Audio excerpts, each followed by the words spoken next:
जुड़ी हुई है। सवाल बहुत से हैं। क्या बांग्लादेश अपनी हदें पार कर रहा है? क्या साजिश के तहत बॉर्डर पर भारत को उकसा रहा है? क्या ये सवाल तब खड़े होने लगे जब पश्चिम बंगाल के मालदा में भारत बांग्लादेश बॉर्डर पर बाड़ लगा रहे बीएसएफ के जवानों और बांग्लादेश के बॉर्डर गार्ड्स के बीच में झड़प हो गई। बांग्लादेश के गार्ड फेंसिंग लगाने का विरोध कर रहे थे, बाड़ेबंदी में बाधा डाल रहे थे, जिस पर बीएसएफ के जवानों ने करारा जवाब दिया और दो टूक कहा कि बॉर्डर पर बाड़ेबंदी का काम जारी रहेगा। दरअसल भारत के 5 राज्यों से बांग्लादेश की सीमा लगती है। इनमें सिर्फ पश्चिम बंगाल में ही बांग्लादेश के साथ में 2216 किलोमीटर लंबी सीमा है। इस सीमा का एक बहुत बड़ा हिस्सा बिना बाढ़ के है। इसके चलते सीमा पर तस्करी और घुसपैठ का खतरा बना रहता है और उसे रोकने के लिए बीएसएफ बॉर्डर पर फेंसिंग कर रही है, लेकिन बांग्लादेश बार बार इसमें अड़ंगा लगा रहा है। ऐसे में सवाल ये कि आखिर बीजेपी बार बार सीमा पर कटीले तार लगाने में बाधा क्यों डाल रही है? क्या इसके पीछे कोई बड़ी साजिश है? रिपोर्ट देखिए।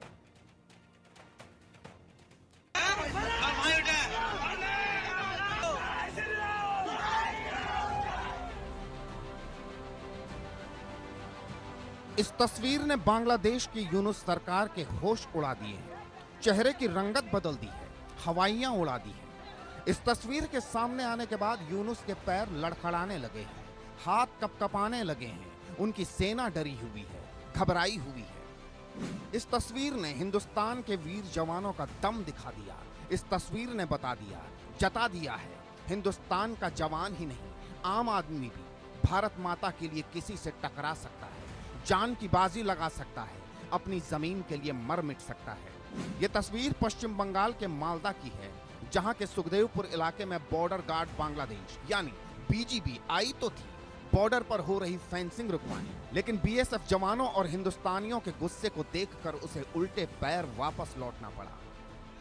इस दौरान यहां जमकर जय श्री राम और वंदे मातरम के नारे गूंजे। बांग्लादेश इन दिनों अस्थिरता के दौर से गुजर रहा है। पड़ोसी देश में हिंसा चरम पर है। बांग्लादेश की अंतरिम सरकार के प्रमुख मोहम्मद यूनुस अभी तक देश को संभालने और उसे एकजुट करने में पूरी तरह फेल साबित हुए हैं। बॉर्डर पर भी इसका असर देखा जा रहा है। बड़ी तादाद में बांग्लादेशी बॉर्डर क्रॉस कर इंडिया में प्रवेश कर रहे हैं। तस्कर उथल पुथल के माहौल का फायदा उठाकर भारत के लिए खतरा पैदा करने में जुटे हैं। आतंकियों का भी खतरा लगातार बना हुआ है। इसी को देखते हुए बीएसएफ ने पूरे इलाके में फेंसिंग का फैसला लिया था, लेकिन बॉर्डर पर भारत की तरफ से फेंसिंग के फैसले से यूनुस सरकार के पेट में दर्द हो गया और बॉर्डर गार्ड बांग्लादेश इसे रोकने के लिए पहुंच गई, लेकिन उसे मुंह की खानी पड़ी। बीएसएफ ने बीजीपी को दो टूक कह दिया। बाढ़ भारतीय क्षेत्र के अंदर लगाई जा रही है। बॉर्डर पर बीएसएफ और बीजीपी के बीच तनाव के बाद इस इलाके में क्या हालात हैं, ये जानने के लिए इंडिया न्यूज की टीम ग्राउंड जीरो पर पहुंची। भारत और बांग्लादेश दोनों देशों के बीच में जो बॉर्डर लाइन गुजरा है, उस बॉर्डर लाइन में पश्चिम बंगाल का बहुत सारा जगह ऐसा है जिस जगह में अभी तक फेंसिंग नहीं है। और उसी एक जगह में इस वक्त मैं खड़ा हूँ, मालदा का वैष्णव नगर सुखदेवपुर एरिया, जिस जगह में 2 दिन पहले एक झमेले का बात हुआ था बीएसएफ और बीजेपी के बीच में। ये झमेला हुआ था इस एरिया में, यानी मालदा सुखदेवपुर जो एरिया है, इस एरिया में फेंसिंग लगाने को लेकर ये झमेला हुआ था। मैं एक बार, मेरा कैमरा पर्सन आपको दिखा रहा है कि एकदम ठीक मेरा पीछे जो हिस्सा है, जो ढाली जमीन है, उस ढाली जमीन के ऊपर जो फेंसिंग लगा हुआ है उसी जगह तक फेंसिंग है, मगर उसके बाद से जो एरिया है उस जगह में कोई फेंसिंग नहीं है। भारत के 5 राज्यों से बांग्लादेश की सीमा लगती है। अकेले पश्चिम बंगाल में ही बांग्लादेश के साथ 2216 किलोमीटर लंबी सीमा है। इस सीमा का एक बहुत बड़ा हिस्सा बिना फेंसिंग के है। इसके चलते सीमा पर तस्करी और घुसपैठ जैसी समस्याएं होती हैं। बांग्लादेश में राजनीतिक उथल पुथल और शेख हसीना सरकार के पतन के बाद इसे लेकर कुछ ज्यादा शिकायतें आ रही हैं। उधर पाकिस्तान के साथ बढ़ते बांग्लादेश के रिश्ते भी भारत के लिए चिंता की बात है। ऐसे में सीमा पर फेंसिंग लगाने का काम जोर शोर से शुरू किया गया है। ठीक सुखदेवपुर में जिस जगह में मैं खड़ा हूँ, एक खेतीबाड़ी का जगह है। ठीक इस खेतीबाड़ी का जो जमीन, उस जमीन के उस पार में ही है बांग्लादेश। और भारत और बांग्लादेश दोनों देशों के बीच में जो कटातार रहता है, जो फेंसिंग रहता है, वो बहुत सारे जगह में नहीं है। ठीक मेरा पीछे जो हिस्सा है, जिस जगह में ये खेतीबाड़ी हो रहा है, ठीक उसके पीछे वाला हिस्सा, उस जगह में फेंसिंग है। और उस जगह के बाद से लगातार बहुत सारे जगह मैं एक बार दिखाऊंगा आपको, ठीक मेरा सामने जो फेंसिंग है और फेंसिंग ना होना का जो जगह, ये जगह का परिमाण आप देखेंगे कि लगातार जो एरिया आपको दिखाएगा पूरा खाली जो एरिया, जो ढाल एरिया, उस पूरा ढाल एरिया में कोई फेंसिंग नहीं है। और ये फेंसिंग नहीं होने की वजह से बहुत सारे इन्फिल्ट्रेशन का कोशिश इस जगह से हुआ है। बीएसएफ के एक्शन के बाद बांग्लादेश को होश आ गया है। उसे पता चल चुका है वो किससे भिड़ने की गलती कर रहा है। बॉर्डर गार्ड बांग्लादेश को भी भविष्य के लिए सबक मिल गया है। ऐसे में वो दोबारा ऐसी भूल कभी भी नहीं करेंगे। भारत बांग्लादेश बॉर्डर से रैनिक दत्ता के साथ ब्यूरो रिपोर्ट, इंडिया न्यूज।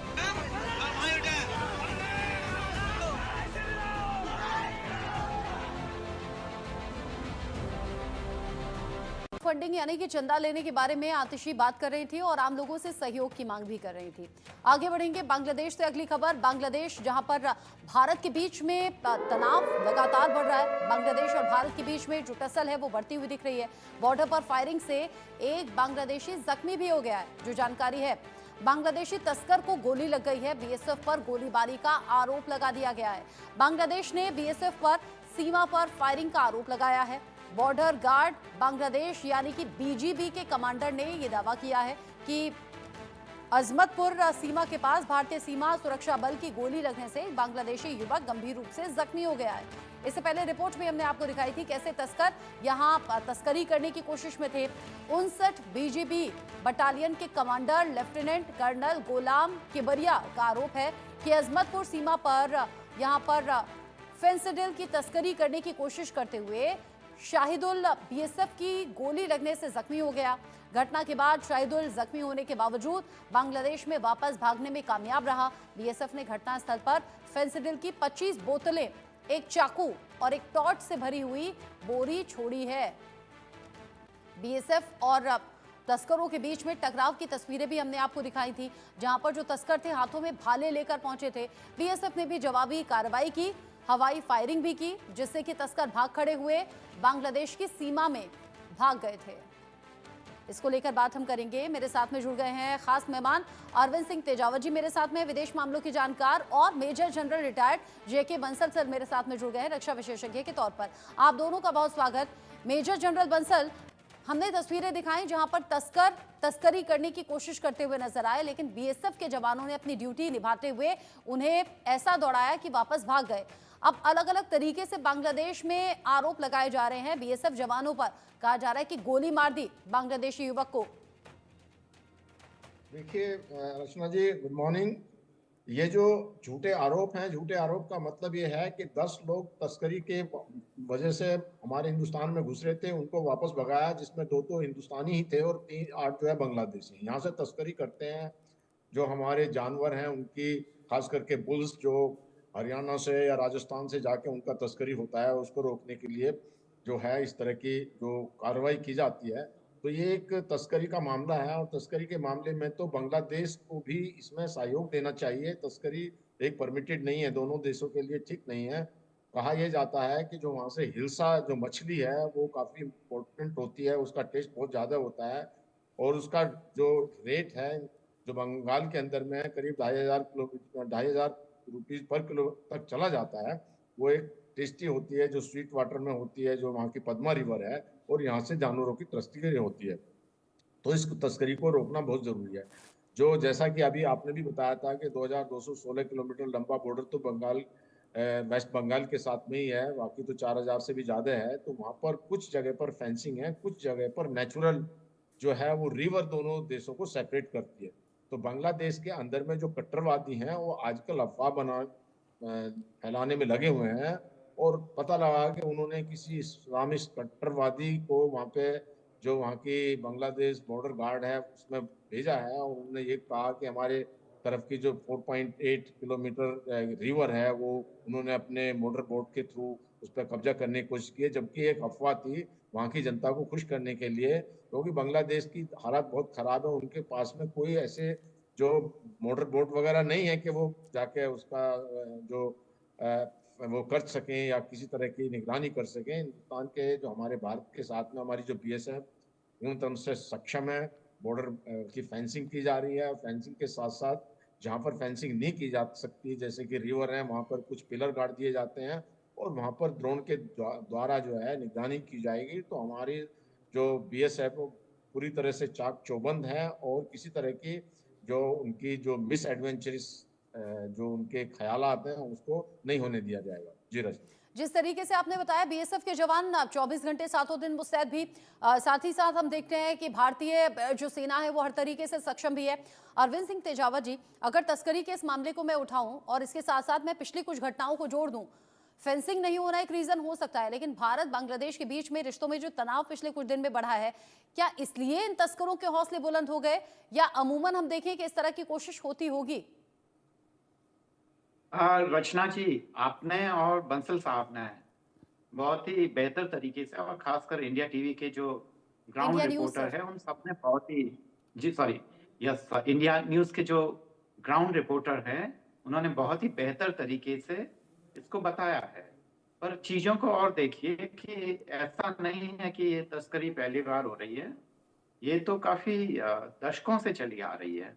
पर अभी भारत का संदेश ये है, जो कि जनरल साहब, मेजर जनरल साहब भी अच्छे से जानते हैं, कि आप हमारे खिलाफ बयानबाजी करेंगे और हम चुप बैठे रहेंगे, ऐसा नहीं चलेगा। अब हम आपके तस्करों को भी रोकेंगे और आपने जो बेवकूफियां की है उसका जवाब भी देंगे।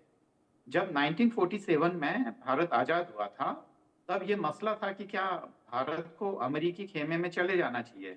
तब ये था कि भारत के पास एक मजबूत साम्यवादी पड़ोसी है, क्या उससे दुश्मनी लेना ठीक है? भारत ने नहीं ली और 62 के वॉर के अलावा लगभग शांति बनी रही, तो इससे दोनों ही देश विकास करते रहे। अब अगर बांग्लादेश उस नीति को पालन नहीं करता और वो भारत से दुश्मनी लेना चाहता है, खासकर एक ऐसे मजबूत पड़ोसी से, तो उसके परिणाम तो भुगतने होंगे। और जहां तक इंडिया न्यूज के ग्राउंड रिपोर्टर और बंसल साहब और आपका निष्कर्ष है, तो मैं उससे सहमत हूँ रचना जी। मुझे उम्मीद है आप मेरा संकेत भी समझ गई होगी, और इसके पीछे जो कूटनीति और राजनीति है वो भी सबको समझ में आ रहा होगा। रचना जी, अब जिस तरह की ये हरकतें बढ़ रही हैं सीमा पर और अलग अलग तरीके से इस पर अपडेट्स भी सामने आ रहे हैं, वो एक एक अपडेट भी हम दर्शकों को पहुंचा रहे हैं। इस बीच एक बड़ा अपडेट भी है, मोहम्मद यूनुस का पाकिस्तान प्रेम फिर से दिखाई दिया है। पाकिस्तानियों के लिए वीजा प्रतिबंधों में बड़ी ढील देने की जानकारी है। वीजा के लिए ऑनलाइन आवेदन की सुविधा भी दी गई है। अब इसे पाकिस्तान के प्रति प्रेम ना समझा जाए तो और क्या समझा जाए, जहां मोहम्मद यूनुस लगातार पाकिस्तान पर मेहरबान दिख रहे हैं, यहां बांग्लादेश की मोहम्मद यूनुस सरकार ने पाकिस्तान के लिए अपने दरवाजे पूरी तरह से खोल दिए हैं। ढाका ने पाकिस्तानी नागरिकों के लिए वीजा प्रतिबंधों में बड़ी ढील दी है, जिसके चलते अब पाकिस्तानियों के लिए बांग्लादेश की यात्रा करना बड़ा आसान हो गया है। पाकिस्तानी मीडिया के मुताबिक बांग्लादेश ने पाकिस्तानियों के लिए वीजा नियमों को आसान बना दिया है। अब पाकिस्तान के नागरिक अपने वीजा के लिए ऑनलाइन आवेदन कर सकते हैं। बांग्लादेश के इस कदम के बाद ढाका में अब भारत विरोधियों की एंट्री आसान हो गई है।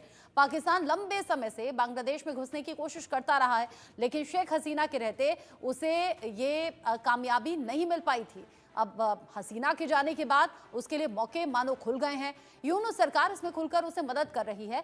पाकिस्तान की ढाका में मौजूदगी भारत के लिए पूर्वोत्तर में खतरा बन सकती है। इस खतरे को कैसे देखा जाए बंसल सर?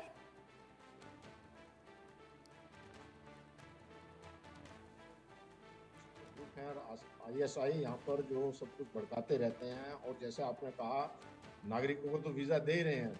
सबसे बड़ी बात तो अचंभे की ये है, और जो बहुत खतरनाक है हिंदुस्तान के लिए भी और ये बांग्लादेश के लिए भी, बांग्लादेश को इस चीज़ का शर्म आनी चाहिए कि जिस फौज ने, पाकिस्तानी फौज ने इनके 30 लाख लोगों को मारा, 3 लाख औरतों का बलात्कार किया, उसी को इनवाइट करके उसको सम्मान देके उनसे ट्रेनिंग ले रहे हैं।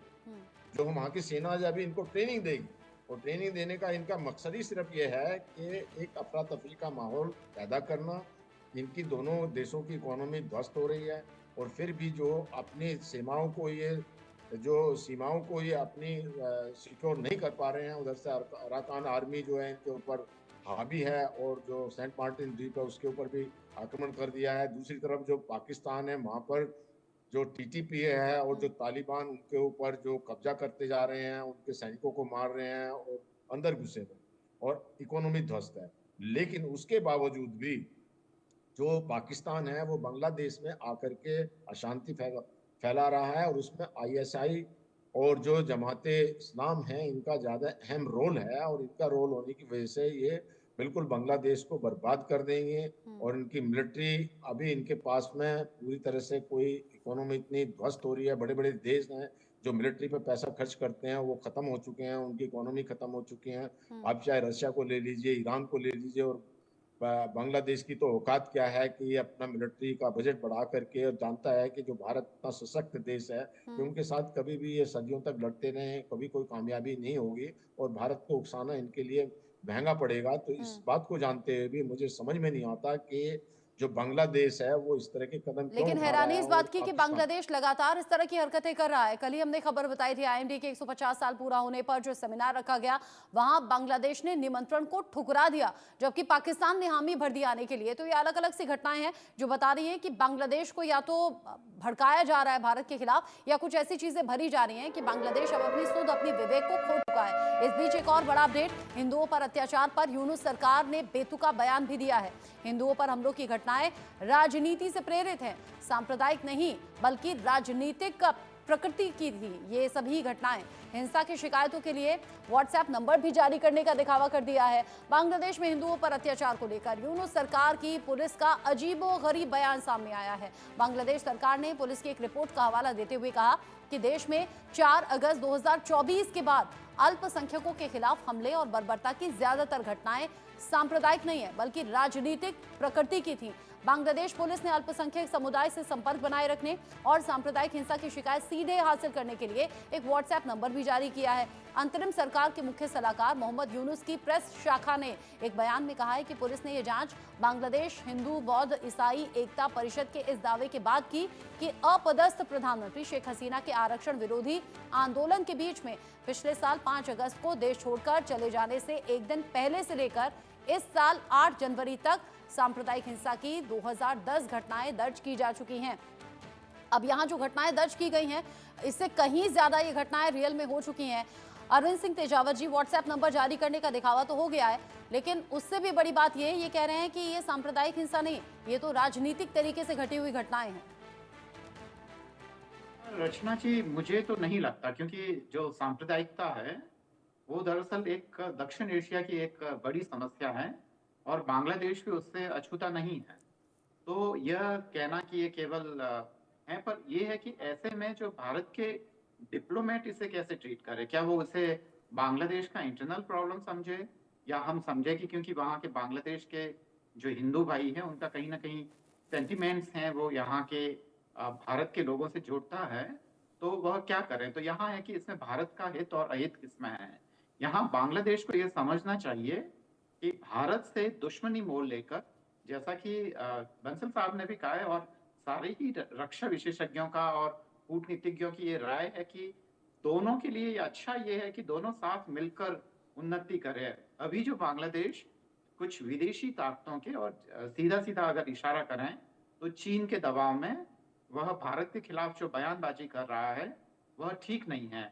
ऐसे में भारत को, मुझे लगता है कि ये काफी जरूरी है कि वह चीन के दखल को बांग्लादेश, नेपाल, श्रीलंका, मालदीव हर जगह से कम करें, और यहाँ हमारी डिप्लोमेसी की विजय होगी अगर हम बांग्लादेश के लोगों को यह समझाने में कामयाब रहे कि भारत को साथ लिए बगैर वह नहीं चल सकता है। रचना जी, और 2000 के आसपास ये घटनाएं बताई गई हैं, जो सरकारी आंकड़े हैं।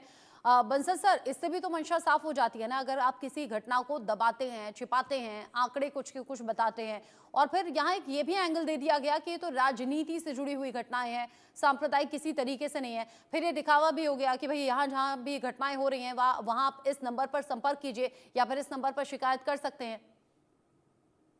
देखिए, वहाँ की पुलिस कोलैप्स है और ये तो बिल्कुल एक हास्यास्पद है कि ये राजनीतिक घटनाएं हैं। जो हिंदू वहाँ पर अपनी अस्मिता को बचाने के लिए, अपने एग्जिस्टेंस को बचाने के लिए लड़ाई लड़ रहे हैं, वो क्या राजनीति करें। तो राजनीति का तो कोई मतलब ही नहीं है। ये तो अनर्गल बयान है कि ये राजनीतिक हत्याएं हैं या इंसिडेंट्स हैं। वहाँ तो जो हिंदुओं को सताया जा रहा है, जो जैसे आपने कहा 2200 के करीब जो है वहाँ पे केस रजिस्टर हुए हैं, उससे भी ज़्यादा नॉन रजिस्टर्ड केस हैं। और इस तरह से जो वहाँ पे अपने हरे जो हमारे जो वहाँ के स्वामी हैं उनको बेल तक नहीं दी गई, इस तरह की घटनाएं वहाँ पे हो रही हैं।